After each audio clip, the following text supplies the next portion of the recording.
قسمت میں میری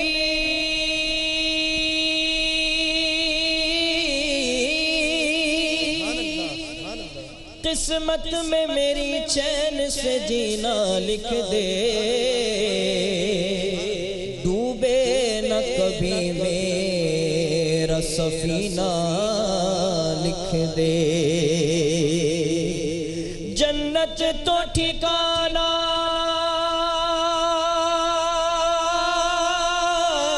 ہے، جنت تو ٹھکانہ ہے مگر دنیا میں اے کاتب تقدیر مدینہ لکھ دے، کہیے تاجدار حرم تاجدار حرم ہو نگاہ کرم وہ کرم، تاجدار حرم ہو نگاہ کرم، ہم غریبوں کے دل بھی سنور جائیں گے، تاجدار حرم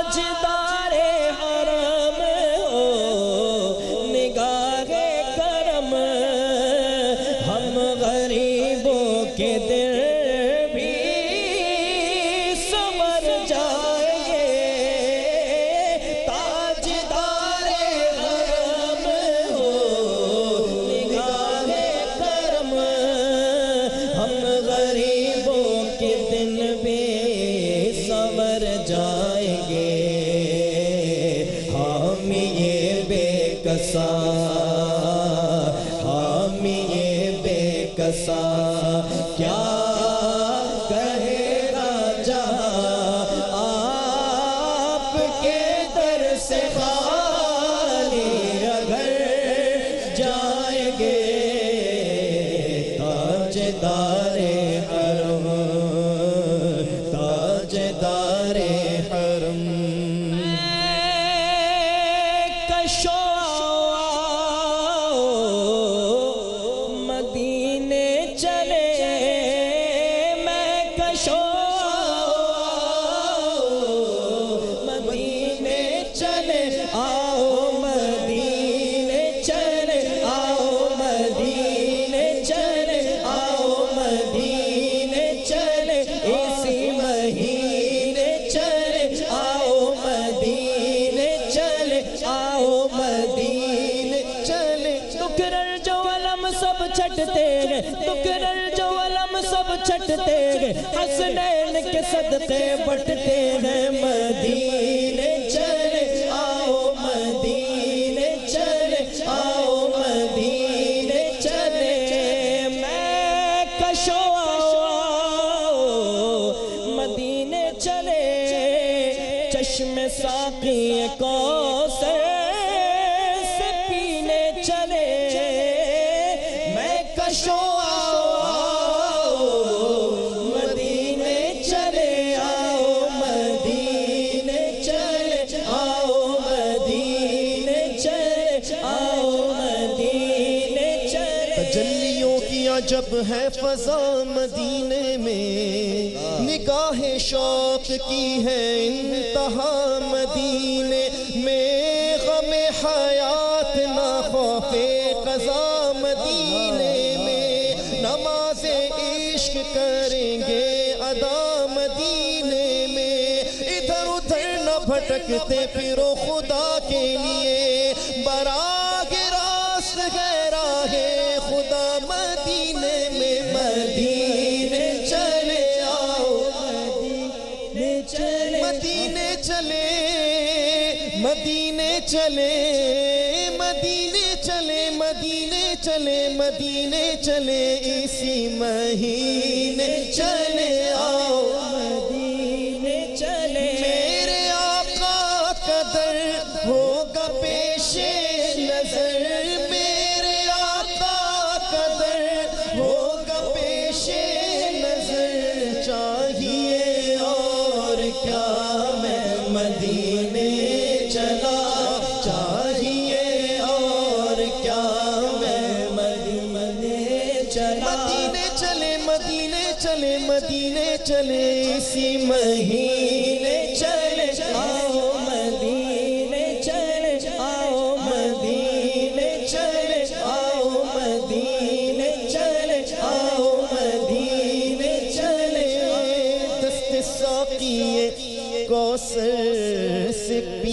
چلے یاد رکھو اگر ہاں اٹھ گئی کہ نظر جتنے خالی ہے سب جام بھر جائیں گے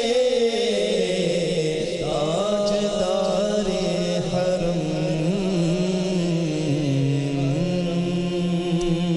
سبحان اللہ سبحان کیوں آ گیا بن کے رحمت یہ پھر چھا گیا کیسے تجھ سے کروں سامنا گر رہا ہوں ذرا تھامنا خالی دامن السلام علیکم ورحمۃ اللہ وبرکاتہ۔ عزیزان گرامی، معاشرے میں ایک عوام اپنے حاکم سے کیا مانگتی ہے؟ عدل۔ اور جب کوئی ایسا ناگزیر واقعہ ہو جائے جس میں کوئی قتل و غارت ہو تو فوراً سے پیشتر انگلی حکام پر جاتی ہے، جو کہ ایک فطری بات ہے۔ لیکن یہاں جو میرے ساتھ دو علماء کرام بیٹھے ہیں، مولانا عمران بشیر صاحب اور مفتی سہیل رضا امجدی صاحب، میں ان حضرات سے یہ پوچھتا ہوں، پہلے مفتی سہیل رضا امجدی صاحب سے میں یہ پوچھوں گا کہ حضرت والا ٹھیک ہے، انگلی فوراً اٹھی حاکم کی طرف، لیکن کچھ میری بھی تو ذمہ داریاں ہیں، وہ کیا ہیں؟ بسم اللہ الرحمن الرحیم، اللہم صلی علی سیدنا و مولانا محمد وعلی آلہ و اصحابہ وبارک وسلم۔ جنید بھائی، سب سے پہلے تو میں تعزیت پیش کروں گا جناب امجد صابری، اللہ تعالیٰ ان کو غریق رحمت فرمائے۔ ان کا جو المناک واقعہ ہوا، میں دعا گو ہوں کہ اللہ تبارک و تعالیٰ ان کی مغفرت فرمائے، شہادت کا درجہ عطا فرمائے، ان کی والدہ محترمہ اور ان کے تمام گھر والوں کو صبر جمیل عطا فرمائے اور اجر عظیم عطا فرمائے۔ اور اب ان کا ہم پر سب سے بڑا حق یہ ہے کہ ہم ان کے لیے دعائے مغفرت بھی کرتے رہیں، اور ماہ رمضان اتنا پیارا مہینہ ہے، اس میں نیکیوں کی تعداد بھی بڑھ جاتی ہے، تو اس میں خوب ان کو ایصال ثواب بھی کریں، یہ ان کا ہم پر سب سے بڑا حق ہے۔ اب جو بات آپ نے کی کہ اب جنید بھائی بات یہ ہے کہ یہ واقعات سن کر اور اپنی آنکھوں سے دیکھ کر اب میں یہ سمجھتا ہوں کہ ہمارے دل بھی سخت ہو گئے ہیں، بالکل ہو گئے، اور اب کوئی اتنا اثر بھی نہیں ہوتا۔ یعنی ایک شخص کو آپ دیکھیں نا کہ اس کا آپ مال بھی لے لیں، اس کا گھر بھی چھین لیں، اسے کپڑے بھی چھیننے کی کوشش کریں، وہ تو بیچارہ پاگل ہو جائے گا نا۔ تو ہماری کیفیت اس وقت معاشرے میں من حیث القوم یہ ہو چکی ہے کہ ہم اب توجہ بھی نہیں کرتے، اور اب میں کہتا ہوں کہ بار اتنی بار یہ مسائل ہم نے بیان کیے، یہ ٹاک شوز ہوئے، اب تو زبان بھی ساتھ نہیں دیتی کہ ہم کچھ کہیں، بات اب یہ ہو چکی ہے۔ بہرحال حق پہنچانا ہمارا کام ہے، آپ کا کام ہے، تو اس پلیٹ فارم سے جہاں تک ہو سکا ہم ظاہر ہے کہ اللہ رسول کی بات، شریعت مطالعہ کی بات ہم کریں گے۔ دیکھیں، ایک جانب حضرت عمر رضی اللہ تعالیٰ نے یہ فرماتے ہیں کہ دریائے فرات کے کنارے اگر ایک بکری کا بچہ بھی پیاس سے مر جائے تو عمر روز قیامت تجھ سے سوال ہوگا، کلکم راعٍ وکلکم مسئول عن رعیتہ، ہر ایک تم میں سے نگہبان ہے، کوئی اپنے ملک کا نگہبان ہے، کوئی اپنے شہر کا، صوبے کا، کوئی اپنے علاقے کا، کوئی اپنی فیکٹری ادارے کا، کوئی اپنی دکان کا، کوئی اپنے گھر کا، اور ہر ایک اس کا نگہبان بھی ہے اور مسئول عن اللہ بھی ہوگا روز قیامت۔ دوسری بات یہ ہے کہ اب ہم سارا دوش ایک ہی طرف دیتے رہیں کہ جی یہ ہے، وہ تو اپنی جگہ ہے، لیکن کچھ ذمہ داریاں ہماری بھی بنتی ہیں، بے شک کچھ ذمہ داریاں ہماری بھی بنتی ہیں۔ کیوں کہ حدیث پاک میں اللہ رب العالمین نے فرمایا کہ ان لنفسک علیک حقا، کہ بے شک تیرے نفس کا، تیری ذات کا بھی تجھ پر حق ہے۔ اگر میں دیکھتا ہوں کہ حاکم وقت یا کوئی بھی جو ارباب اقتدار ہیں وہ کچھ نہیں کر رہے، تو مجھے اپنی حفاظت کے لیے جو بھی ضروریات میں سے ہیں مجھے وہ برے کار لانا ہوگا۔ اور سب سے پہلے میں یہ بھی عرض کروں کہ کیا ہی اچھا ہو، جنید بھائی آپ بھی چاہتے ہیں، میں بھی چاہتا ہوں، میں نے تو یہ چیزیں بہت قریب سے دیکھی ہیں، میں ان چیزوں سے گزر کر بھی آیا ہوں اور موت کو بہت قریب سے دیکھا ہے. اللہ رب العالمین نے وہ بچانے والا ہے. لیکن میں کہتا ہوں کہ اگر آپ ہر ایک کی تمنا ہوتی ہے کہ میری حفاظت کی جائے, میری جان کی حفاظت ہو, لیکن کیا یہ اچھا نہیں کہ ہم اس کی حفاظت میں آ جائیں جسے کوئی نہیں دیکھ رہا. اگر ہم گھر سے نکلتے وقت آیت الکرسی پڑھ لیں تو حضور نبی کریم علیہ السلام نے فرمایا کہ 70,000 فرشتے صبح پڑھی جائے تو شام تک اس کی حفاظت کرتے ہیں, شام کو یا رات کو پڑھی جائے تو صبح تک 70,000 فرشتے اس کی حفاظت کرتے ہیں. دوسری میں بڑی اہم بات جو کرنے والا ہوں وہ اس حوالے سے کہ میں اگر یہ سمجھوں گا کہ میں حق پر ہوں اور جنید صاحب آپ حق پر نہیں ہیں اور جو حق پر نہ ہو میں اسے ماروں, تو یہ بڑا غلط رویہ معاشرے میں پنپ رہا ہے. اور میں اس میں یہ بھی سمجھتا ہوں کہ ہر ایک کو اپنا حق ادا کرنا ہے. مثال کے طور پر گھر میں اگر والد ہے, وہ گھر کا سربراہ ہے, وہ اپنے بچوں کی تربیت اس طرح کریں کہ بچے کسی کو اپنا دشمن نہ سمجھیں. کوئی استاد ہے, وہ اپنے شاگردوں کی تربیت اس لحاظ سے کریں کہ شاگرد اپنے علاوہ اوروں سے بھی محبت کریں. اور اسی طریقے سے جو ائمہ ہیں, جو مساجد میں ہوتے ہیں, جن کے ہاتھوں میں محراب و منبر ہے, ان سے بھی عرض کروں گا کہ سب کی یہ ذمہ داری بنتی ہے کہ جب جمعۃ المبارک میں یا ماہ رمضان میں یا عیدین میں یا نمازوں میں جب لوگ آتے ہیں تو ان کی تربیت اس طریقے سے کی جائے کہ آپس میں پیار, محبت اور اخوت بیدار ہو جائے, جو قرآن کریم ہم سے چاہتا ہے کہ انما المؤمنون اخوہ, کہ تمام ایمان والے بھائی ہیں. اور حدیث پاک سناتے ہوئے اپنی بات ختم کرنا چاہوں گا کہ حضور نبی کریم علیہ السلام نے فرمایا کہ مسلمان ایک جسم کی مانند ہے. مسلمان ایک جسم کی مانند ہے. ہم یہاں پر بیٹھے ہوئے ہیں, دنیا کے دوسرے کونے میں مسلمان ہے, وہ ہمارا جسم کا حصہ ہے. اور جسم کے کسی حصے میں تکلیف ہو تو پورا جسم اس درد میں مبتلا ہوتا ہے. اللہ آپ کو بہت بہت جزائے خیر دے. صاحب بالکل صحیح فرمایا آپ نے کہ ہم ایک جسم کی طرح ہیں. ایک مولوی عمران صاحب ایک حدیث میرے ذہن میں آتی ہے اور میں چاہتا ہوں کہ آپ گفتگو کو اس کے ارد گرد ہی رکھیں میری بات کے وقت, کیونکہ ہمارے پاس تھوڑا ہے. کہ ایسے روایت میں آتا ہے کہ بنی اسرائیل میں جب لوگوں نے اللہ کی نافرمانیاں شروع کی تو ایک آدمی ان میں آ کر کہتا ہے, جو نیک لوگ تھے, کہ بھائی تم ایسا نہ کرو, لیکن ملنا جلنا اٹھنا بیٹھنا انہی کے ساتھ ہے, ہاں, لیکن کہہ رہا ہے ایسا نہ کرو. تو اللہ رب العزت نے ان کے قلوب کو خلط ملط کر دیا آپس میں. اب ہم یہ دیکھتے ہیں کہ ایک ہی محلہ ہے, اسی محلے میں بریلوی مسلک کے لوگ بھی ہیں, دیوبندی مسلک کے لوگ بھی ہیں, اہل حدیث بھی ہیں اور اہل تشیع بھی ہیں. اور دوسرے فرقے کا کوئی آدمی مرتا ہے تو اندر ایک تسکین محسوس ہوتی ہے کہ اچھا ہوا مر گیا, کیونکہ نعوذ باللہ وہ تو اسلام کے دائرے سے ہی باہر ہے. یہ ایک مزاج بن گیا بدقسمتی سے پورے معاشرے کا. اور ہم کو اس بات کا احساس نہیں ہوتا کہ کل ہمارا اپنا بھی کوئی رشتہ دار مرے گا, کیونکہ وہاں موت ہوئی ہے تو یہاں بھی موت ہوئی.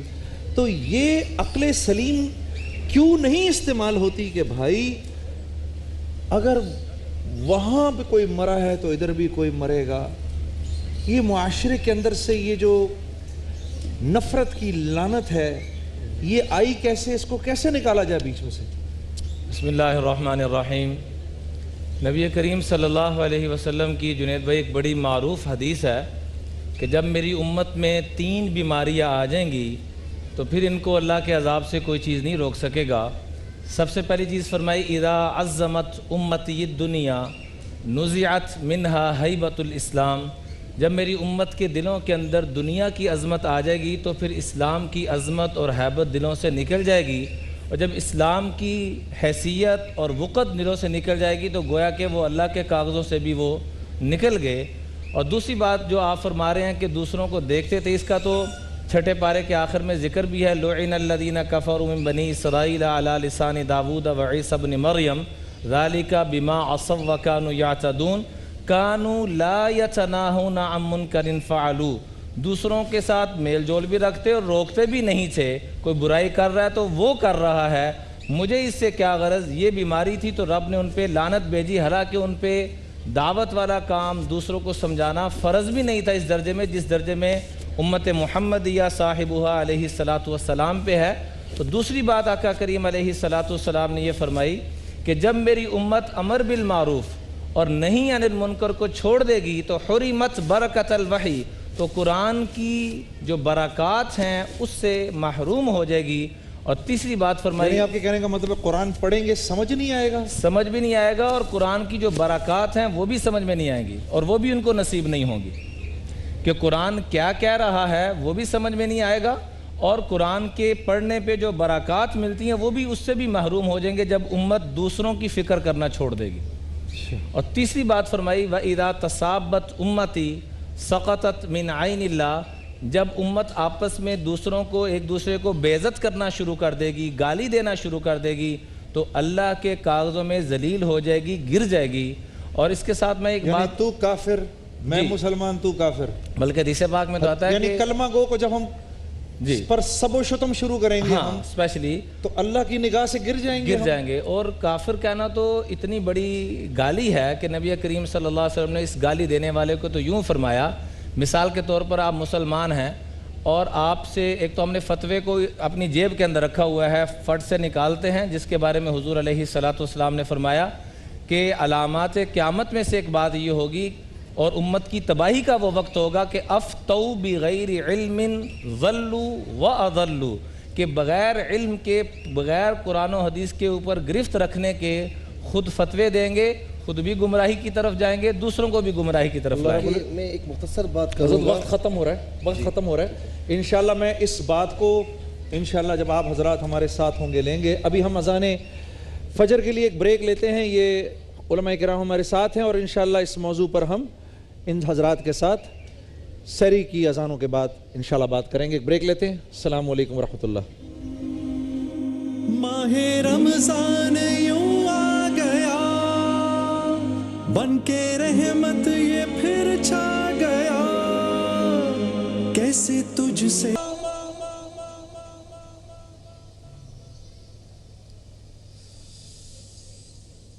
اللہ اکبر اللہ اکبر،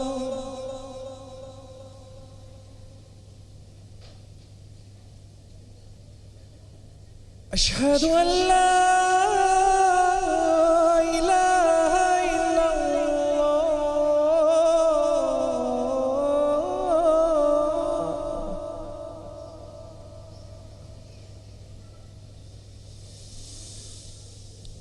اشہد ان لا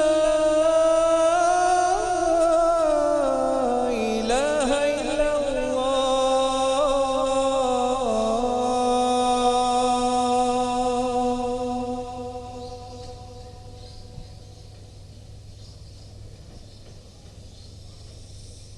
اشہد ان محمد رسول اللہ،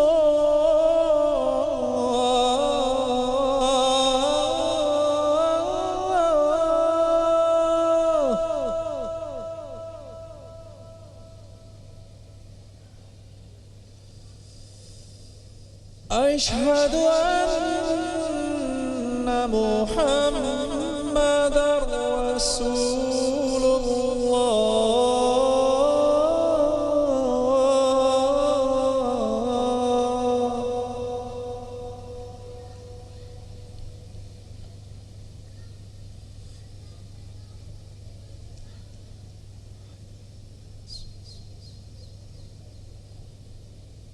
حي على الصلاة،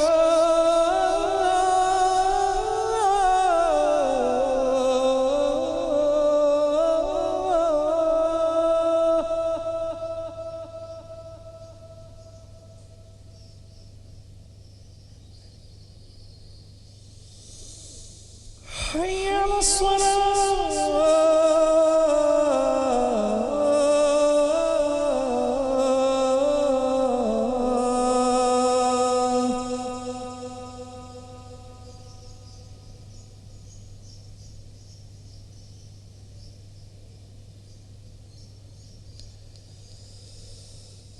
حي على الفلاح،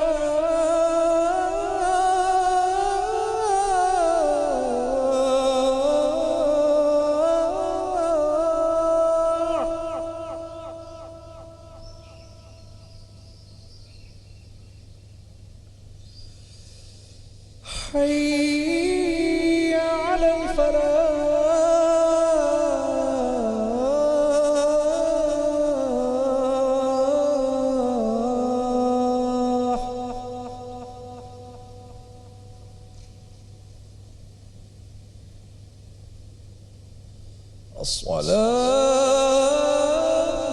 الصلاة خير من النوم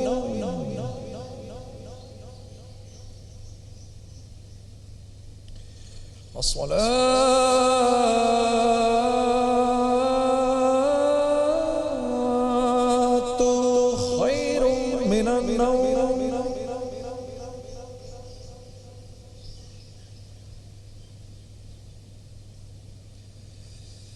الله أكبر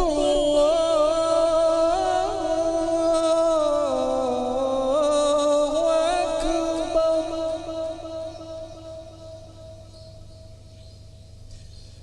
لا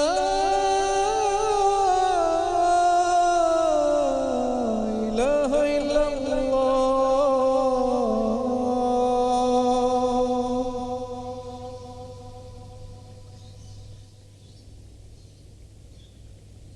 اللهم رب هذه الدعوة التامة والصلاة القائمة آت محمدا الوسيلة والفضيلة والدرجة الرفيعة وابعثه مقاما محمودا الذي وعدته وارزقنا شفاعته يوم القيامة إنك لا تخلف الميعاد.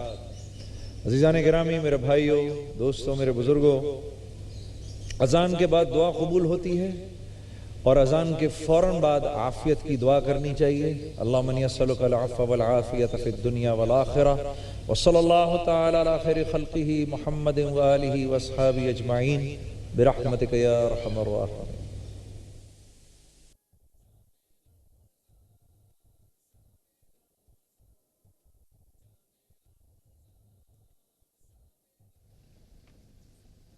رحمت یہ پھر چھا گیا، کیسے تجھ سے کروں سامنا، گر رہا ہوں ذرا تھامنا، خالی دامن لیے آ گیا. میرے بھائی اور میری بہنوں، ایک بار پھر خوش آمدید. ویسے تو جب ٹیلی ویژن پہ میں بات کر رہا ہوتا ہوں تو میرے دل کی یہ خواہش ہوتی ہے کہ میری بات جو ہے لوگ ڈائریکٹ سن رہے ہوں، اور جیسے میں نے اپنے بڑوں سے براہ راست بات سن کے نفع اٹھایا، ویسے ہی وہ بھی میری بات براہ راست سن کے نفع اٹھائیں، کیونکہ میں کوئی اپنی بات تو کر نہیں رہا ہوتا، جو بزرگوں سے سنی ہوتی ہے وہی بات کرتا ہوں. لیکن اب اس وقت جو میں بات کر رہا ہوں، میں سوچ رہا ہوں کاش کہ کوئی میری اس بات کو ریکارڈ کر لے جو میں ابھی کر رہا ہوں. اگر کوئی کر سکتا ہے گھروں پہ بیٹھ کے تو میری اس بات کو ریکارڈ کر لیں کہ میں آپ کو نبی کریم صلی اللہ علیہ وسلم کی ایک حدیث مبارکہ سنانے لگا ہوں، اور اسی سے متعلق انشاءاللہ ان حضرات گرامی سے ہم بات بھی کریں گے. اور اس حدیث میں اللہ کے نبی نے 5 باتیں فرمائی ہیں. اگر ان 5 باتوں کا سد باب ہو جائے، اگر ان 5 باتوں کا سد باب ملک کا حاکم کر لے، پاکستان کے مسائل حل ہو جائیں گے. انفرادی طور اجتماعی طور پہ کوئی جماعت کر لے، ان کے مسئلے حل ہو جائیں گے. انفرادی طور پر کوئی کر لے، اس کے بھی مسئلے حل ہو جائیں گے. تو میں آپ کے سامنے وہ حدیث مبارکہ ان حضرات کی اجازت سے عرض کرتا ہوں، پھر انشاءاللہ ان حضرات کے سامنے ان باتوں کو رکھا جائے گا، اور یہ اگلے آدھے گھنٹے آپ کو انشاءاللہ بتائیں گے کہ ہم اس معاملے میں کیسے سرخرو ہو سکتے ہیں. میرے نبی صلی اللہ علیہ وسلم کے سامنے مہاجرین کی جماعت بیٹھی ہوئی تھی. یہ سابقون الاولون تھے، آگے کی لائن کے لوگ تھے، جن میں سیدنا ابو بکر، سیدنا عمر، عثمان، علی، طلحہ، زبیر رضوان اللہ علیہم اجمعین، یہ ٹاپ براس جو تھی اس وقت کی، وہ بیٹھی ہوئی تھی. اور میرے نبی صلی اللہ علیہ وسلم نے فرمایا، اے مہاجرین کی جماعت، 5 باتیں ایسی ہیں، اور میں اللہ کی پناہ مانگتا ہوں کہ یہ 5 باتیں تم میں آئیں. یہ کن کو کہا جا رہا ہے کہ جن میں سے کسی کو تو اللہ کا سلام آ رہا ہے، کسی کے بارے میں کوئی بشارت آ رہی ہے، اور ان میں سے تقریباً سارے کے سارے جو تھے وہ 10 مبشرہ میں سے تھے، جن کو دنیا میں ہی جنت کی بشارتیں مل گئیں. میرے نبی فرما رہے ہیں 5 باتیں ایسی ہیں اور میں اللہ کی پناہ مانگتا ہوں کہ یہ 5 باتیں تم لوگوں میں آئیں، یعنی مسلمانوں کی بات ہو رہی ہے۔ جس قوم میں بے حیائی پھیل جاتی ہے اللہ اس میں ایسی اموات بھیجتا ہے جس کا پچھلوں نے کبھی سنا بھی نہیں ہوتا، ایسے امراض آتے ہیں جن کا پہلوں نے کبھی سنا بھی نہیں ہوتا، پہلی بات۔ دوسری بات پھر آپ نے فرمایا جس قوم کے تاجر ناپ تول میں کمی شروع کر دیتے ہیں، یعنی تاجر بے ایمانی پر اتر آتے ہیں، اللہ رب العزت اس قوم کے اوپر ایسے بادشاہ کو مسلط کرتا ہے جو نہ ان کے بچوں کی پرواہ کرتا ہے نہ بوڑھوں کا خیال کرتا ہے، ظلم کی انتہا کر دیتا ہے۔ دوسری بات۔ تیسری بات آپ نے فرمائی جو قوم لوگوں پر خرچ کرنا چھوڑ دیتی ہے، زکوٰۃ کو تاوان سمجھتی ہے، اس پر بارش روک دی جاتی ہے، رزق انتہائی تنگ کر دیا جاتا ہے ان پر کہ پانی کا ایک قطرہ آسمان سے نہ گرے اگر دنیا میں بے زبان جانور نہ ہوں۔ 3 باتیں۔ چوتھی بات آپ نے فرمائی جو قوم وعدہ خلافی شروع کر دیتی ہے، بولوں سے پھر جاتی ہے، اللہ رب العزت اس قوم کو اس کے دشمنوں کے حوالے کر دیتے ہیں جو ان کے گھروں میں گھس کر ان کے مالوں کو لوٹتے ہیں اور ان کو قتل کرتے ہیں۔ 4 باتیں ہو گئیں۔ 5ویں اور آخری بات میرے نبی نے فرمائی جس قوم سے عدل اٹھ جائے ان میں آپس میں خانہ جنگی ہو جاتی ہے، سول وار شروع ہو جاتی ہے۔ یہ 5 باتیں میرے نبی نے فرمائیں۔ ان 5 باتوں سے متعلق میں علماء کرام سے بات کروں گا۔ حضرت پہلے آپ سے شروع کروں۔ 5 باتیں، ان 5 باتوں کو سامنے رکھتے ہیں۔ جس قوم میں بے حیائی پھیل جائے اس قوم میں ایسی اموات ہوتی ہیں جن کا پچھلوں نے کبھی سنا بھی نہیں ہوتا، ایسے امراض آتے ہیں جن کا پہلوں نے کبھی ذکر نہیں سنا ہوتا۔ بسم اللہ الرحمن الرحیم، اللہم صلی علی سیدنا و مولانا محمد وعلی آلہ وصحبہ وبارک وسلم۔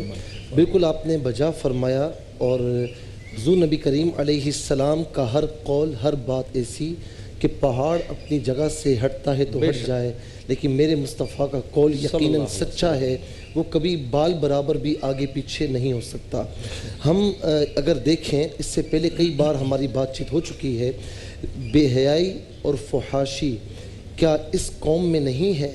بلکہ آپ دیکھیں کہ قوم لوط میں جب بدکاری تھی تو اس کے عوض میں اللہ تبارک و تعالیٰ نے کتنا خطرناک عذاب نازل فرمایا۔ وَأَمْطَرْنَا عَلَيْهِمْ مَطَرًا، پتھروں کی بارش فرما دی گئی، ملیاں میٹ کر دیا گیا۔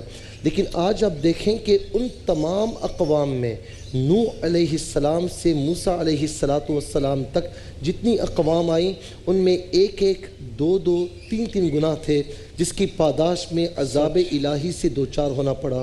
لیکن آپ یہ دیکھیں اور غور کریں کہ کیا ان گناہوں کو ملایا جائے، ہر اقوام کے علیحدہ گناہوں کو ملایا جائے، میں سمجھتا ہوں کہ ان کو ملا کر بھی اور کئی گناہ ان کو جمع کر کے اس قوم میں، اس معاشرے میں رچ بس چکے ہیں۔ یہ ہماری بدقسمتی ہے۔ کیا بے حیائی اس قوم میں نہیں ہو رہی؟ کیا فحاشی ختم ہو چکی ہے؟ کیا بے پردگی ختم ہو چکی ہے؟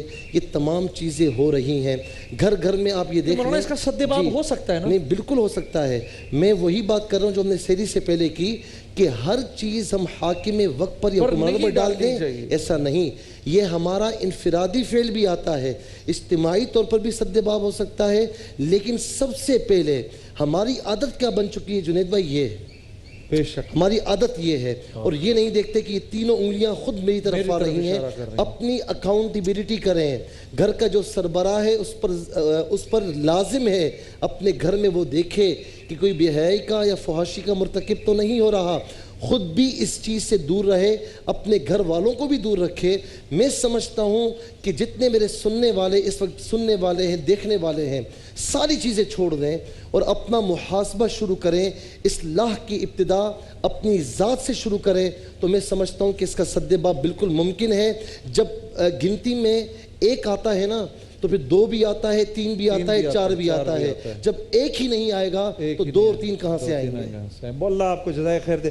مولانا دوسرا پہلو کہ جب تاجر بے ایمان ہو جائے گا تو ظالم بادشاہ کا اللہ تسلط فرما دیں گے۔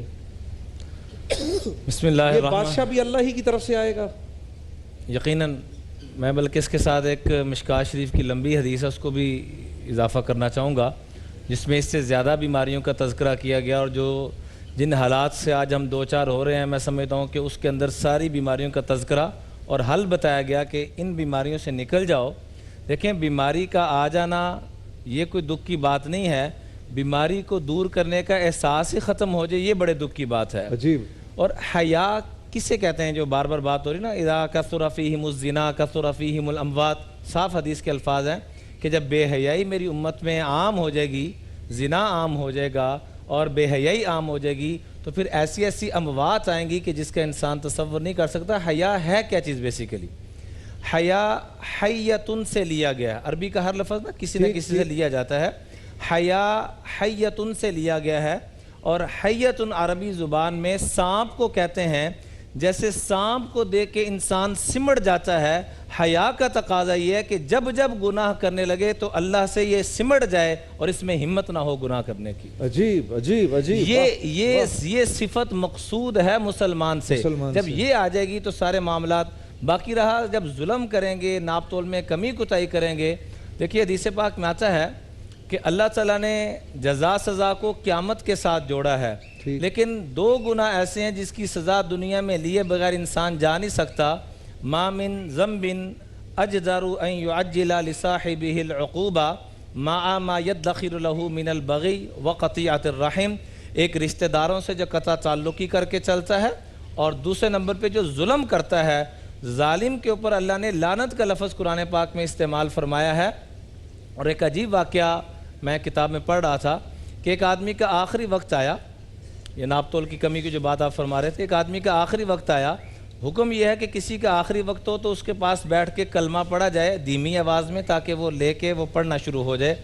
تو جب اس کے پاس کلمہ پڑھا گیا بالکل دھیمی، لا الہ الا اللہ محمد الرسول اللہ، اللہ مجھے آپ کو پوری امت کو مرتے وقت نصیب فرمائے، تو وہ آگے سے کہتا آ، جیسے کوئی گلے میں کوئی شے اٹک جاتی ہے۔ جب اس کو ہوش آیا تو پوچھا یہ کیا کر رہے تھے؟ تو رو پڑا کہ اللہ کی قسم میں نے بڑی کوشش کی کہ کلمہ پڑھوں، لیکن وہ بازار میں بیٹھ کے جو ڈنڈی مارتا تھا وہ ڈنڈی میرے گلے میں اٹک جاتی تھی، وہ مجھے کلمہ نہیں پڑھنے دے رہی، کلمہ نہیں پڑھنے دیتی تھی۔ حضرت عجیب۔ اچھا، جو ایک تو یہ ہے کہ اپنے مال کو صرف اپنے پہ ہی خرچ کرنا، آج کا یہ جو ہمارا رونا ہے مہنگائی کا معاشرے میں، اپنے مال کو اپنے پہ ہی خرچ کرنا اور دوسروں پر نہ خرچ کرنا۔ اللہ کے نبی صلی اللہ علیہ وسلم کے قول کے مطابق بارش روک دی جائے گی ان پر، پانی کا ایک قطرہ نہ گرے اگر زمین پہ بے زبان جانور نہ ہو۔ دیکھیں، اپنا مال خرچ کرنا تو یہ بہت دور کی بات ہے۔ جو زکوٰۃ اللہ تبارک و تعالی نے صاحب نصاب مرد و عورت کو اس پر فرض قرار دی ہے، آپ یقین کریں مجھے بڑی مطلب تکلیف ہو رہی کہتے ہوئے بھی۔ ہم چونکہ گراؤنڈ پر ہوتے ہیں، دارالفتاح میں ہوتے ہیں، لوگ آتے ہیں ہمارے پاس کہ کیا کوئی ہیلا نہیں ہو سکتا کہ ہم زکوٰۃ سے بچ جائیں۔ یہ میں آپ کو سچ بات کہہ رہا ہوں۔ اور ایسا بھی ہوتا ہے کہ سال پورا ہو رہا ہے تو مال میں نے اپنے بیٹے کے نام کر دیا، بھائی میں تو شریع فقیر ہو گیا۔ تو پھر ہم کیوں رو رہے ہیں دہشت گردی اور یہ پھر یہ رونا کیوں ہے جبکہ میں خود قصوروار ہوں؟ اصل میں بات یہ ہے کہ ایک مریض ڈاکٹر کے پاس جاتا ہے اور ڈاکٹر اس کے مرض کی تشخیص کرتا ہے، ڈائگنوز کرتا ہے، اس کے بعد اسے دوا بھی دیتا ہے، اسے پرہیز کے لیے بھی کہتا ہے کہ تم یہ نہیں کھانا، یہ نہیں کھانا، یہ نہیں کھانا۔ تو مریض اگر مرض سے نکلنا چاہے تو پرہیز بھی ضروری، میڈیسنز لینا بھی ضروری ہے۔ اور جو دونوں چیزیں نہ لے یا ایک میں لاپرواہی کرے کہ وہ پرہیز نہ کرے، تو مجھے بتائیں کہ کیا وہ مریض ٹھیک ہوگا؟ نہیں، اس کا مرض اور بڑھتا چلا جائے گا اور لوگ اسے بھی لعن طعن کریں گے کہ تم خود اپنے ذمہ دار ہو۔ یہی حال ہمارا ہو چکا ہے۔ ہمارے طبیب میرے پیارے مصطفیٰ صلی اللہ علیہ وسلم تو ہمیں بتا رہے ہیں کہ بے حیائی سے بچو، اس سے تمہارے یہاں وبائی امراض آ جائیں گے، اموات آ جائیں گی۔ ناپ تول سے بچو، زکوٰۃ کو تاوان نہ سمجھو، بارشیں رک جائیں گی، قحط سالی ہو جائے گی۔ مجھے آپ یہ بتائیں کہ آج اگر گرمی کا موسم نہیں بھی ہے تو ایسی شدید گرمی کہیں سے آ جاتی ہے۔ اور اچھا، بعض اوقات بارش کا موسم ہوتا ہے، بارش نہیں ہوتی، بارش تو ہوتی نہیں۔ کیا اس کے ذمہ دار بھی اور لوگ ہیں؟ اس کے ذمہ دار ہم خود ہیں، ہم خود ہیں۔ دیکھیں، میں ایک واقعہ عرض کروں گا۔ مولانا روم رحمۃ اللہ تعالی علیہ نے، جو کہ میں سمجھتا ہوں کہ اس امت کے نباس تھے، وہ فرماتے ہیں کہ ایک جوہری جو ہے اس کے جیب میں بیش قیمت ہیرے تھے، چور نے تاک لیا اور کہا کہ اسے میں نہیں چھوڑوں گا، اس کا جا کر دوست بن گیا۔ اختصار کے ساتھ یہ ہے کہ رات کو جوہری کو بھی شک ہو کہ یہ چور ہے، تو جوہری نے کیا کیا کہ رات کو سونے سے پہلے اپنے ہیرے نکالے، چور کے جیب میں ڈال دیے۔ اب چور پوری رات ہیرے وہاں تلاش کرنے لگا، 3 راتیں ایسے گزر گئیں، حتیٰ کہ چور پریشان ہوا۔ اس نے کہا بھائی بات سن، میں چور ہوں، میں تیرا دوست نہیں ہوں، اور میری نظر اتنی ایکسپرٹ ہے، میں اتنا ایکسپرٹ ہوں کہ تیرے پاس ہیرے ہیں، مجھے اتنا بتا دے کہاں چھپا رکھے ہیں، میں یہاں سے چلا جاؤں گا۔ اس نے کہا بھائی تو 3 راتوں سے میری جیبیں ٹٹول رہا ہے، کاش کہ اپنی جیب میں ہاتھ ڈالتا تجھے ہیرے وہاں سے مل جاتے ہیں۔ اس کے بعد فرماتے ہیں مولانا روم کہ تو ہمیشہ دوسروں کو دیکھتا ہے، دوسروں کو برا بلا کہتا ہے، پڑی جو اپنے عیبوں پہ نظر، تو کسی کا عیب نہ رہا، اپنے آپ کو دیکھ، اپنے آپ کو سدھار۔ میں کہتا ہوں کہ اس وقت تقریباً 1.25 ارب سے زائد مسلمان ہیں، اس میں کتنے % میں آپ سے پوچھتا ہوں کہ صاحب نصاب ہوں گے؟ کافی ہوں گے ان سے، یعنی آپ منیمم کر لیں 10-15% تو ہوں گے۔ ان سے اگر یہ سب اپنی زکوٰۃ صحیح طریقے سے ادا کرنا شروع کر دیں تو مجھے بتائیں، اپنے ایمان سے بتائیے گا، ہاتھ پھیلانے والے ختم ہو جائیں گے، ہاتھ پھیلانے والے ختم نہیں ہوں گے۔ اس کا مطلب کیا ہے؟ کمی ہم میں ہے، ہم بلکہ ببانگے دہول اللہ تبارک و تعالیٰ کے عذاب کو دعوتیں دے رہے ہیں۔ یہ میرے محبوب کا صدقہ ہے، وما کان اللہ لیعذبہم وانت فیہم، کے عذاب نہیں آ رہا۔ عجیب عجیب عجیب، واقعی میرے عزیز دوستو، میں آپ لوگوں سے بات کرتا ہوں، آپ کا حوصلہ بڑھاتا ہوں کہ آج امت کمزور ہے نا، کمزور، ان کا حوصلہ بڑھاؤ، لیکن تھوڑا سا تو آئینے کو دیکھنا بھی ضروری ہے۔ میں کیسے آپ کا خیر خواہ ہو سکتا ہوں اگر میں آپ کو یہ نہ بتاؤں کہ آپ کو بیماری کیا ہے؟ وہ آپ کو پتہ ہے جب نبی کریم صلی اللہ علیہ وسلم نے پہلے اپنے خاندان کو بلایا تو پہلے کیا فرمایا کہ اگر میں تم سے یہ کہوں کہ اس پہاڑ کے پیچھے ایک فوج چھپی ہوئی ہے اور اس انتظار میں کہ تم پہ حملہ کرے تو میری بات کا یقین کر لو گے؟ اس میں 2 باتیں تھیں چھپی ہوئی، ایک تو یہ کہ آپ صلی اللہ علیہ وسلم ان پر اس بات کو ظاہر کرنا چاہتے تھے کہ آپ سچے ہیں اور صادق ہیں، جس کو وہ بھی مانتے تھے۔ دوسری یہ بات بھی ظاہر کرنا چاہتے تھے کہ اگر تم لوگوں نے اپنی حفاظت کا انتظام نہ کیا تو یہ پیچھے سے فوج آئے گی اور تمہیں تباہ و برباد کر دے گی۔ تو دونوں ہی باتیں ضروری ہیں۔ مولوی صاحب، اللہ کے نبی صلی اللہ علیہ وسلم نے یہ جو حدیث بیان کی، اس میں چوتھی بات، جب زبان سے پھرو گے تو اللہ رب العزت تم کو تمہارے دشمنوں کے حوالے کرے گا، جو تمہارے گھروں میں گھس کے تمہارے مالوں کو لوٹیں گے اور تمہاری جانوں کو ضائع کریں گے۔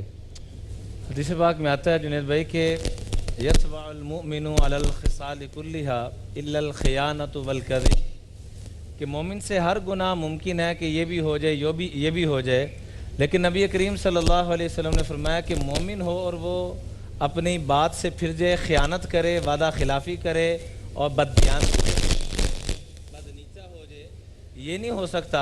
اور دوسرے نمبر پہ مومن، مولوی صاحب تھوڑا سا آگے ہو کے بیٹھیں، اگر یہ کرے تھوڑا سا آگے ہو کے بیٹھ جائیں، ہاں، ورنہ اس پہ بات کر لیے گا۔ جی، حدیث پاک میں آتا ہے کہ مومن سے ہر غلطی ممکن ہے، لیکن مومن ہو اور وہ جھوٹ بولے، مومن ہو اور وہ بددیانتی کرے، یہ نہیں ہو سکتا۔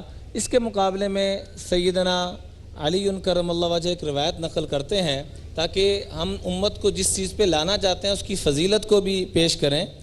حضرت علی المرتضیٰ رضی اللہ تعالیٰ عنہ فرماتے ہیں، نبی کریم صلی اللہ علیہ وسلم سے یہ بات نقل کرتے ہوئے کہ آقا کریم علیہ السلام ایک دفعہ وضو کر رہے تھے، ان نبی صلی اللہ علیہ وسلم توضأ یوما فیتمسحون اصحابہ بوضوئہ، صحابہ اس جو پانی ٹپک رہا تھا اس کو لے رہے تھے اور اپنے چہروں پہ مل رہے تھے۔ مجھے نہیں ملا، حضرت مولانا مفتی سہیل رضا امجدی صاحب کو مل گیا تو میں ان کے چہرے پہ ہاتھ لگا کے اپنے چہرے پہ ہاتھ لگا رہا ہوں۔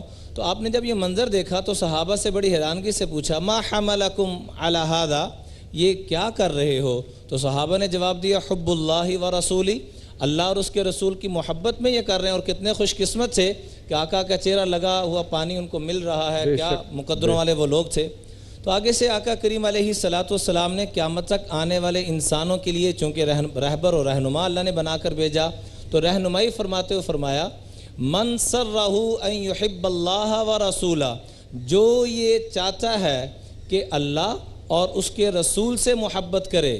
اور ایک روایت میں یوں فرمایا، اس سے بھی بہت بڑے درجے کی بات کہ جو یہ چاہتا ہے کہ اللہ اور اس کا رسول اس کو اپنا محبوب بنا لے تو وہ 3 کام کرے۔ سب سے پہلی بات یہ فرمائی فَلْيَصْدُقْ حَدِيثَهُ اِذَا حَدَّثَ، ہمیشہ سچ بولے، اور دوسرے نمبر پہ فرمایا ہمیشہ جو وعدہ کرے، جو آپ فرما رہے تھے نا وعدہ خلافی، وعدہ کرے تو وعدے کی وفا کرے، اور تیسرے نمبر پہ اپنے پڑوسیوں کا خیال کرے، اور فرمایا جو پڑوسیوں کو اذیت دیتا ہے وہ پڑوسی کو نہیں، من آذا جارہ فقد آذانی، اس نے امام الانبیاء کو اذیت پہنچائی۔ عجیب۔ اور جو پڑوسی کا اکرام کرتا ہے اس نے امام الانبیاء صلی اللہ علیہ وسلم کا اکرام کیا۔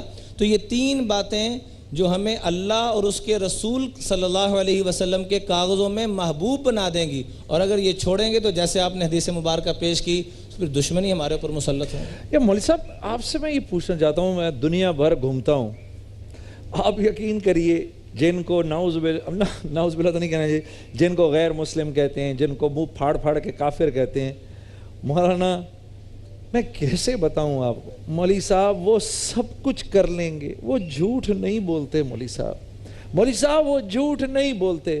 آپ یقین کریے امیگریشن پر چلے جائیں، آپ وہاں جا کر کھڑے ہو جائیں، وہ جو آپ سے پوچھ رہا ہے آپ جواب دیں، کچھ نہیں کہے گا آپ کو، اس کو ہلکا سا شک ہوا آپ نے جھوٹ بولا ہے، مولانا ان کے نزدیک جھوٹ اتنا بڑا کرائم ہے، انہیں یقین ہی نہیں آتا کہ کوئی انسان جھوٹ بول سکتا ہے۔ ان کو معلوم ہے نا کہ جھوٹ خرابیوں کی بنیاد ہے، برائیوں کی جڑ ہے۔ بظاہر معاشرہ کامیاب جن چیزوں سے ہوتا ہے انہوں نے مسلمانوں کی وہ چیزیں اپنا لی ہیں۔ اب مجھے یہ بتائیں کہ وہاں پر کہیں لائن لگی ہوئی ہوتی ہے، یہ منظر آپ نے بھی دیکھا ہوگا، تو کیا کوئی لائن توڑتا ہے؟ کبھی سوچ بھی نہیں سکتے مولوی اچھا آپ ہنستے ہوں گے، میں بھی ہنس رہا تھا کہ یار یہ کیا ہے، یہ لائن ہم نے اپنے ملک میں یہ چیزیں نہیں دیکھی ہیں بالکل کہ کہیں پر لائن لگی ہوئی، کوئی بڑا آدمی آ گیا فوراً لائن توڑتا وہ آگے چلا گیا، وہاں کوئی بھی نہیں آئے گا۔ تو انہوں نے اپنے بچوں کو بچپن ہی سے یہ چیزیں سکھائی ہیں کہ تمہیں یہ کرنا ہے، تمہیں کسی سے خدا نہ خواستہ کوئی ناراض ہو گیا ہے تمہیں اس سے سوری کرنی ہے۔ یہ چیزیں ہم اپنے بچوں کو نہیں سکھاتے۔ اس وقت برا کہنے سے کام نہیں چلے گا، اپنی اصلاح کیجئے، اپنی اور معاشرے کی اصلاح کیجئے۔ اسی حدیث پاک کا آخری جز جو آپ نے بیان فرمایا، عدل و انصاف کیا ہمارے یہاں ہے؟ اچھا دوسرے کا معاملہ آتا ہے تو عدل و انصاف کے چیمپئن بنے نظر آتے ہیں ہم کہ جی عدل و انصاف ہونا چاہیے، لیکن اپنی ذات کا معاملہ آ جائے، اپنے کسی عزیز کا معاملہ آ جائے، وَلَا يَجْرِمَنَّكُمْ شَنَآنُ قَوْمٍ أَن صَدُّوكُمْ، دیکھیں نا قرآن کریم فرما رہا ہے کہ تمہیں اپنے عزیز، کوئی عزیز تمہارے پاس آ جائے تو تمہیں اس کی رشتہ داری یا اس کی دشمنی تمہیں کہیں عدل و انصاف سے ہٹانا دے۔ اچھا مولوی صاحب میں یہ آپ سے پوچھنا چاہتا ہوں، کیونکہ میں خود کلیئر نہیں ہوں، یہ سب بیٹھے ہیں اوپر دیکھ رہے ہیں، لاکھوں کروڑوں ادھر گھروں میں دیکھ رہے ہیں، مولوی صاحب جب میرے نبی کا ارشاد ہے کہ جس معاشرے سے عدل اٹھ جاتا ہے ان میں خانہ جنگی ہو جاتی ہے، خانہ جنگی ہو جاتی ہے مولوی صاحب۔ میں اسی بات کی طرف آ رہا ہوں، اصل میں عدل و انصاف ہے کہاں؟ عدل و انصاف مجھے بتائیں نا کہاں پر ہے؟ تو ہماری یہ جو خانہ جنگی ہے یہ اس بات کا ثبوت ہے کہ ملک میں بالکل عدل نہیں ہے۔ بالکل یہ ہے، نہ ہونے کے برابر ہے۔ اچھا ایک تو آپ دوسرا نظام چھوڑیے، کیا ہمارے گھروں میں عدل ہے؟ اور اس دن بہن نے کیا کہا آپ سے کہ میری ماں میرے ساتھ عدل نہیں کرتی، میرے پاس لوگ آتے ہیں کہ میرا باپ مجھ سے عدل نہیں کرتا، میری ماں مجھ سے عدل نہیں کرتی، مجھے کالز آتی ہیں، ایک بھائی دوسرے بھائی کا گریبان پکڑ رہا ہے، کیوں ہے؟ عدل و انصاف ختم ہو چکا ہے۔ دوسروں کے معاملے میں ہم چیمپئن بنے نظر آتے ہیں، اپنا معاملہ ہو تو جی معاف کر دو، چھوڑ دو، مختلف ہیلے بہانے کرتے ہیں۔ ہمارے لیے سب سے بڑے ہمارے طبیب ہمارے پیارے مصطفیٰ صلی اللہ علیہ وسلم، انہوں نے جب فرما دیا بلکہ اپنے آپ کو پیش کیا کہ عدل و انصاف کا معاملہ ہو، چاہے میرے گھر والوں کا معاملہ ہو، چاہے ذات محمد کا معاملہ ہو، جب بھی عدل و انصاف کا معاملہ آئے گا محمد مصطفیٰ صلی اللہ علیہ وسلم سب سے پہلے اپنے آپ کو پیش کرے گا۔ یہ ہے صحابہ اکرام کی زندگی دیکھیں، سب کی زندگی دیکھیں، بلکہ ایک بڑا پیارا واقعہ اختصار کے ساتھ میں عرض کر رہا ہوں، محمود غزنوی رحمۃ اللہ تعالی علیہ، آج ان کی یادیں ایسے نہیں ہمارے دلوں میں۔ ایک عورت نے فریاد کی کہ آپ کا ایک سپاہی گھر آ کر میری بچی کی عزت پامال کرنے کی کوشش کرتا ہے۔ اس کے بعد آپ نے کہا ٹھیک ہے، جیسے ہی وہ آئے مجھے بتا دینا، بتا دیا گیا۔ آپ وہاں پر روانہ ہوئے، جب قریب پہنچے تو اس سے کہا کہ سارے چراغ گل کر دیے جائیں، چراغ گل ہو گئے۔ جیسے ہی وہاں پہنچے اس بندے کو مارا، اس کو سزا دی۔ اس کے بعد جب چراغ جو ہے وہ جلائے گئے تو اس عورت نے کہا کہ حضور آپ نے چراغ بند کرنے کے لیے کیوں کہا؟ فرمایا اس لیے کہ اگر میرا بیٹا بھی ہو تو اسے پہچان کر میں کچھ رحم نہ کھا جاؤں، میں اسے بھی مار دوں، اسے بھی سزا دوں۔ پھر اس کے بعد پانی مانگا، شدید پیاسے، کہا کہ آپ اتنے پیاسے کیوں ہیں؟ کہا جس دن سے تو فریاد لے کر آئی ہے اس دن سے خدا کی قسم میں نے کھانے پینے کو ہاتھ نہیں لگایا ہے۔ If if if if if عجیب عجیب میرے بھائیوں میری بہنوں، کیا یہ واقعات صرف سننے کے لیے نہیں ہے، یہ عمل کرنے کے لیے ہے۔ سچ سچ میں تو کہتا ہوں کہ بلکہ لوگ جب ہمارے لوگ حکام پہ انگلیاں اٹھاتے ہیں تو میں ان سے کہتا ہوں ان بیچاروں کا، وہ بھی میری آپ کی طرح انسان ہے، ان کا جو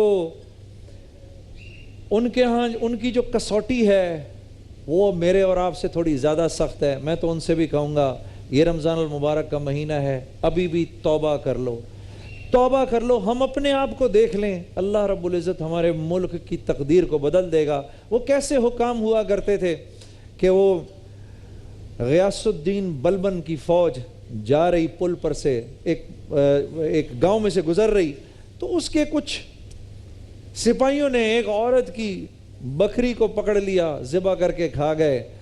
جیسے ہی وہ اس عورت کو پتہ چلا، دوڑی دوڑی گئی۔ غیاث الدین بلبن اس وقت پل پر سے گزر رہا تھا، اس نے جا کے زین پکڑ لی بادشاہ کے گھوڑے کی اور اس کو کہنے لگی اے بادشاہ، اپنا میرا فیصلہ اس پل پر کرنا ہے کہ اس پل پر۔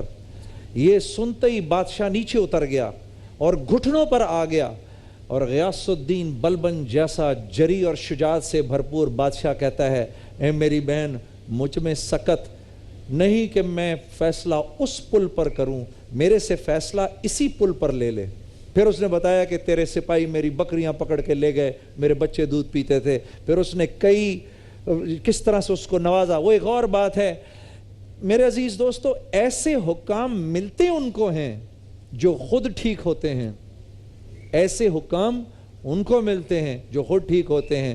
میرے جیسے کو نہیں ملتے، میں جیسا ہوں مجھے میرے ہی جیسے حکام ملیں گے۔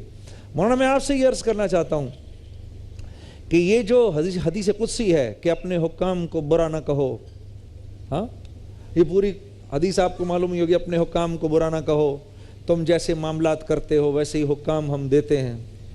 حدیث پاک میں آتا ہے اعمالکم عمالکم، جیسے تمہارے اعمال ہوں گے ویسے تمہارے اوپر حکمران مسلط ہوں گے۔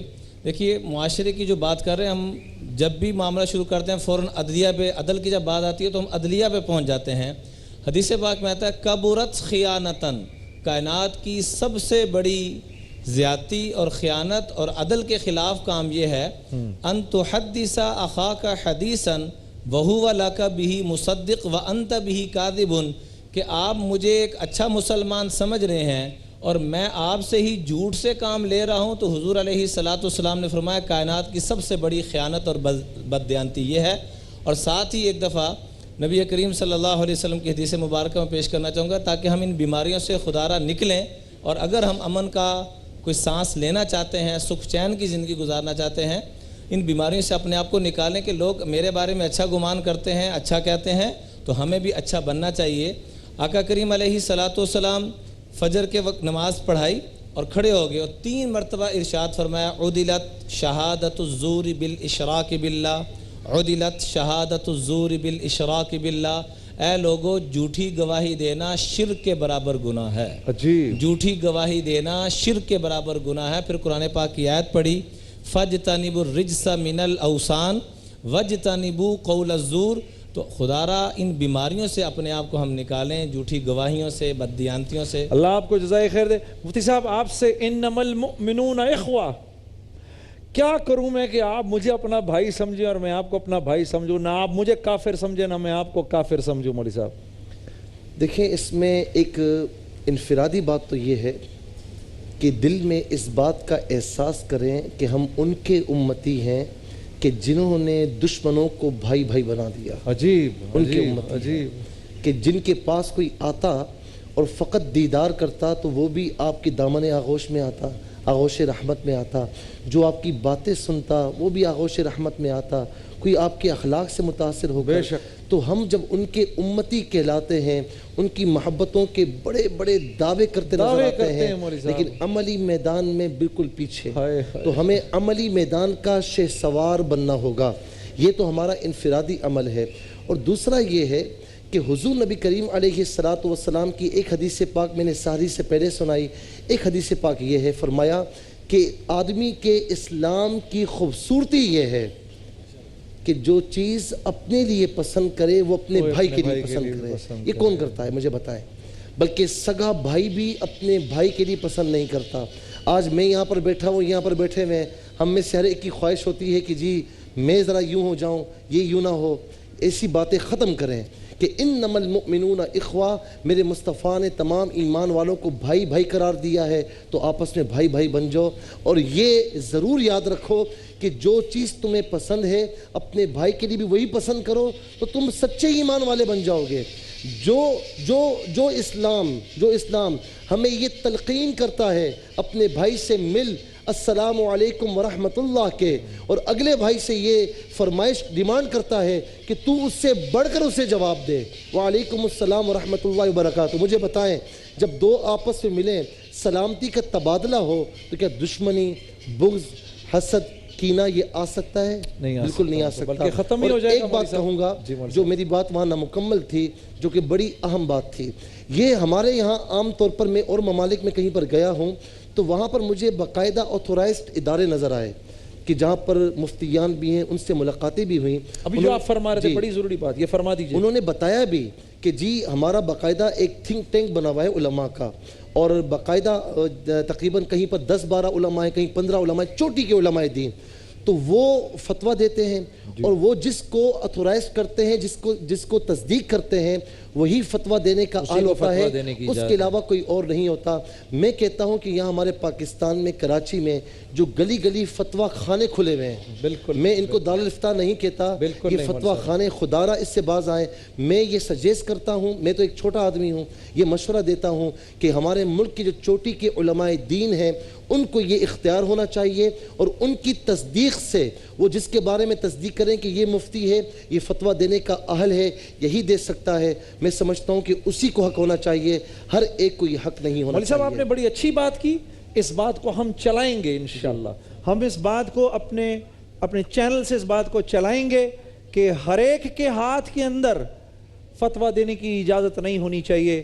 علماء کرام آپس میں بیٹھ کر جن اداروں کے بارے میں حکم فرمائیں انہی کو دارالافتاء ہونا چاہیے، وہیں سے فتوے نکلنے چاہیے، تاکہ یہ گلی گلی فتوے نکل کر فتوے کی فیکٹریاں بن گئی ہیں. جی ہاں، گلی گلی جو ہر جگہ جو فتوے نکل رہے ہیں اور لوگوں کی زندگی عذاب ہو رہی ہیں، اس سے اللہ رب العزت ہماری حفاظت کرے. میرے بھائیوں اور میری بہنوں، یقین کرو معاملہ جو ہے وہ اپنا ہی ہے، اپنا ہی مسئلہ ہے. یقین کرو اپنا ہی مسئلہ ہے. اس رمضان میں آؤ عزم کریں. میں صرف ایک چھوٹی سی دعا کرتا ہوں، آپ اس پر آمین ہی بول دیں کہ اے اللہ اس رمضان المبارک تو مجھے توفیق عطا فرما کہ مجھے میرے اپنے اندر کی کمیاں نظر آئیں. اے اللہ تو مجھے ایسا بنا دے کہ میں یوں بولوں کہ سامنے والے میں کوئی برائی نہیں، مجھ میں کوئی اچھائی نہیں. مجھے ایسا بنا دے اے میرے رب کہ میں جدھر جاؤں میں تیرے دین کا پھیلانے والا بن جاؤں. آئیے اب ہم ایک دوسرے سے اجازت لیتے ہیں. انشاءاللہ افطار کی ٹرانسمیشن پر آپ سے ملاقات ہوگی. میں ایک مرتبہ پھر دونوں علماء کرام مولانا عمران بشیر صاحب اور مفتی سہیل رضا امجدی صاحب، حضرات آپ دونوں کا بہت بہت شکریہ. انشاءاللہ شام کو ملاقات ہوتی ہے. السلام علیکم ورحمۃ اللہ وبرکاتہ. ماہ رمضان یوں آ گیا، بن کے رحمت یہ پھر چھا گیا، کیسے تجھ سے کروں سامنا.